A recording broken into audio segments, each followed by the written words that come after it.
গোসলের সময় বাথরুমে বিবস্ত্র হয়ে গোসল করলে গোসল শেষে কি ওযু করা লাগবে? গোসলের সময় যদি আপনি বাথরুমে টয়লেটে গোসল করেন, আপনি গোসলখানায় গোসল করার পর যদি বিবস্ত্র হয়ে গোসল করেন, তাহলে বিবস্ত্র হওয়ার কারণে ওযু ভাঙবে না।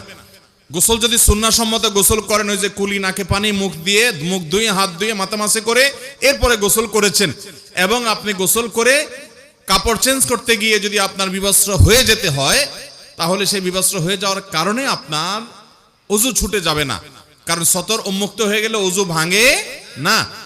তবে একান্ত নিরুপায় না হওয়া ছাড়া আপনার যেমনি সেমনি বিবস্ত্র হয়ে গোসলখানায় গোসল করা পুরো সময় ধরে, এটা অনুত্তম এবং অনুচিত কাজ, কিন্তু এর কারণে বড় গুনাহ হবে না।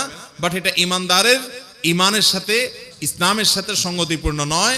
আল্লাহ তাআলা প্রতি অন্তত লাজ লজ্জা থাকা উচিত, সেই জায়গা থেকে এটা না করা ভালো। বাট আপনার এর সাথে ওযু যাওয়া থাকার সম্পর্ক নাই। অমুক দিন